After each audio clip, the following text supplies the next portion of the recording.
cop slipped me a note that said, "Don't go home tonight." He saved my life. I never imagined silence could become the sharpest blade of revenge, but that's exactly how it began. My name is Marcus, and for 42 years, I thought I understood the world. I built 3 auto shops from nothing but stubborn grit and greasy hands. See, I grew up with empty pockets, so I learned early that life doesn't hand you anything, you have to carve it out yourself. For 15 years, I believed my wife Linda helped me carve that life. I trusted her more than anyone. I thought she was my partner, my comfort, my anchor. Turns out she was the storm that nearly sunk everything. It all cracked open on a quiet October night. Linda said she was going to her sister Emma's for their usual wine night. She'd dressed nicer than usual, but I just brushed it off. An hour later, a patrol car pulled her over for speeding, which was odd, because she normally drove like the road was made of thin ice. When Officer Thompson ran her license, the look on his face changed in a way I'll never forget. As he leaned toward me, he spoke softly. "Sir, don't go home tonight. Get somewhere safe." He slipped a folded note into my hand. His tone wasn't just a warning, it felt like he was repaying a debt. I didn't open the note until I was hidden in a restaurant bathroom. The message was simple, brutal, and life-shattering. My wife had been sleeping with Danny Rodriguez for 8 months.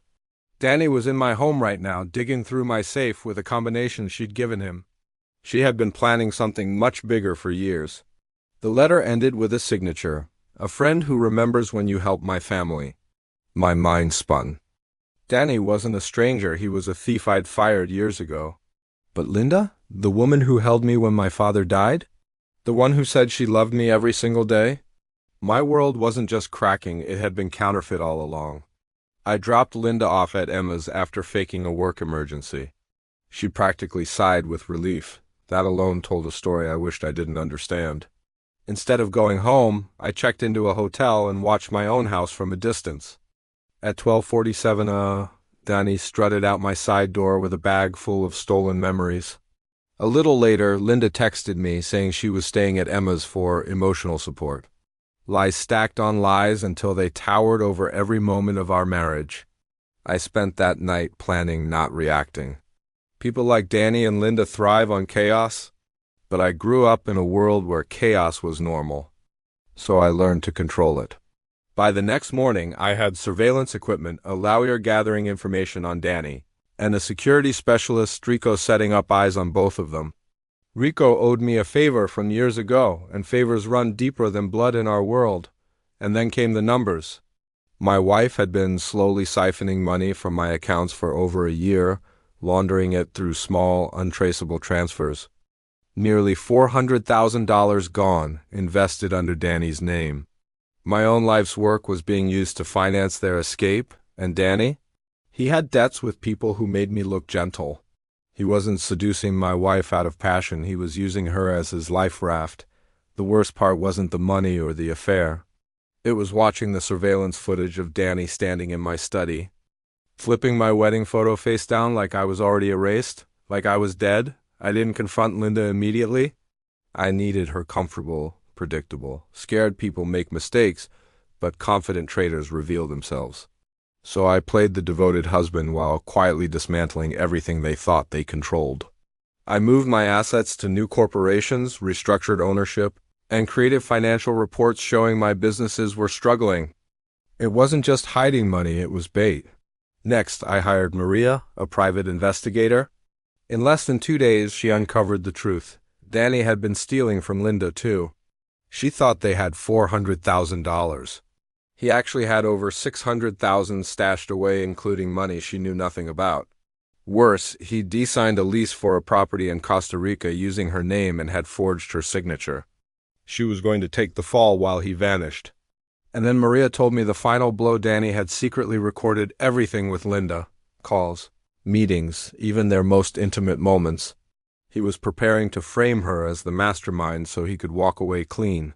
The snake had bitten the other snake. It was time for my move.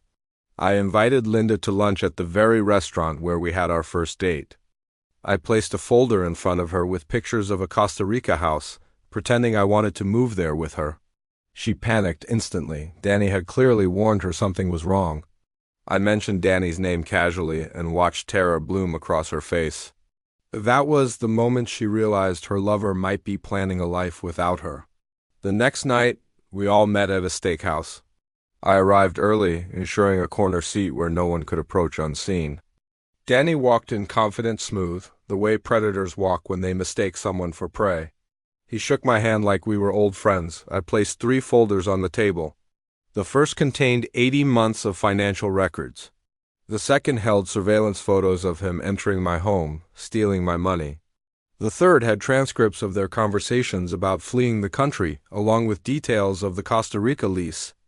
And then I added the match that would light both their fuses. I revealed a life insurance policy Linda had taken out on me with Danny as the secondary beneficiary. Danny looked genuinely shocked. Linda looked completely exposed. Betrayal became a mirror, reflecting back and forth between them until neither knew who to trust. I told them federal agents were about to raid their homes. It was a lie, but panic doesn't need truth.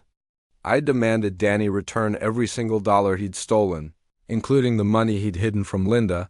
Then I told Linda she would sign divorce papers giving her nothing, and they complied. Fear makes even the boldest criminals obedient. Danny disappeared soon after. Whether he ran or someone found him first, I never asked.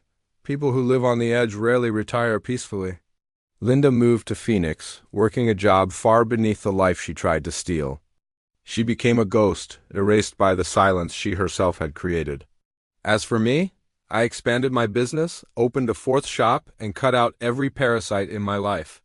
Officer Thompson's daughter needed expensive leukemia treatment. I paid for it anonymously. His warning had saved me from losing everything. It just felt right to return that grace. People say revenge doesn't fix anything. Maybe they're right. But it does restore balance. It reminds the world that some men can't be stolen from. They can only be awakened. Thanks for watching. If you enjoyed this story, make sure to hit that subscribe button for more. I'll see you in the next one.